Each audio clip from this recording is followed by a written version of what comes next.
The British Columbia Institute of Technology acknowledges that our campuses are located on the unceded traditional territories of the Coast Salish nations of Musqueam, Squamish, and Tsleil-Waututh.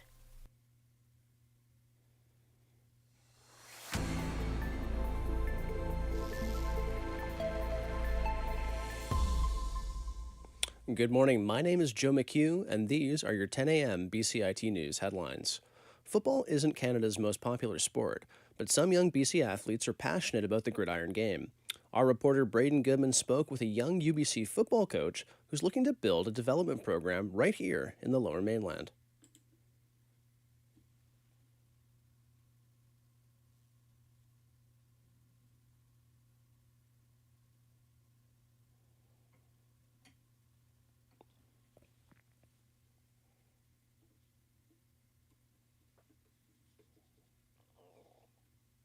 Most of the top players, they're always leaving the province to get better opportunities. How can we change this? How could we build up our athletes like some of the other provinces do? How could we get closer to America? Because football is constantly growing. There's a very high demand for football, but there's not a lot of outlets out there for kids, or not a lot of mentorship to, really tell these kids really what it takes.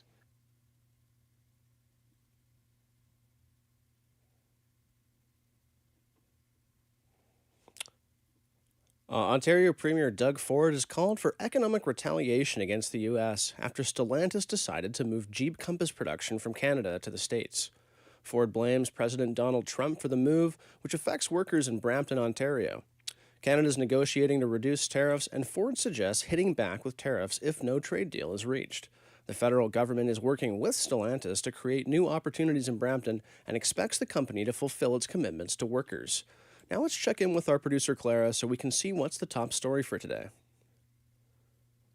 Yep, sorry about that. With Halloween around the corner, one animal that you first think of is swooping the newsroom today. Do you know that bats can bite you when you're running? Because that's what happened to reporter Braden Goodman's neighbor. Braden will be on the studio at 11:30 a.m. today to talk about how BC is the only place with bat attacks. Now, what other stories can we expect in the pipeline today? So our reporter Kai Garcia will be covering how local businesses are impacted by the BCGEU strike, and we will also be joined by another reporter, Bahar Garian, at 11 a.m. for an unfortunate news of a beloved pub closing down. And what do we have coming up later on today's For the Record? So for the record, our reporter Caleb Templeton is covering a food bank and if there's a demand for food. Back to you, Joe. Thanks, Clara. Now, the ceasefire in Gaza is holding, although it's on shaky ground. Israel's accusing Hamas of not holding up its end of the ceasefire deal because they say not all of the bodies of the hostages have been returned. ABC's Ian Pannell has more. There are a number of issues that have emerged. One is disarming Hamas. The militants have been reasserting their control in parts of Gaza that the IDF's withdrawn from against other armed groups, sometimes violently. Horrific images emerging in a video verified by ABC News appearing to show Hamas-linked gunmen carrying out a public execution. In the meantime, Gaza's health ministry says Israel has handed over the bodies of 120 Palestinians over the past 3 days. Doctors say some of the returned bodies show signs of abuse. In an AP climate interview, scientist Frederick Otto says the climate targets reached in the Paris Agreement are essential to ease global climate suffering. We need to remember why we actually have this Paris Agreement. It's not to save the polar bear. It is because by not having this agreement, by not caring about climate change, and by not transitioning away from fossil fuels, we massively violate the human rights of the vast majority of people on this planet. A look at your business for today. U.S. stock indexes are ticking higher. The S&P 500 rose a third, 0.3% today.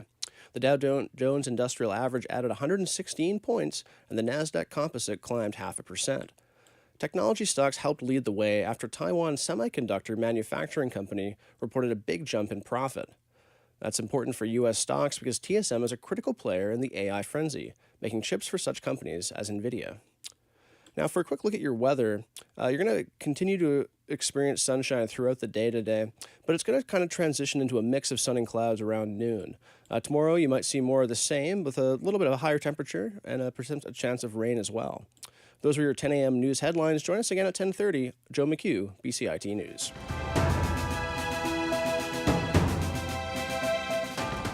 Stay tuned for more on BCIT's 1680 The Crow. I knew a bit about Lightroom and Photoshop before coming into the program, but I didn't really know much about Premiere, and that kind of scared me. And so BCIT has really helped to kind of grow my skills in video editing, which is something I didn't really think I could do before and actually really enjoy now.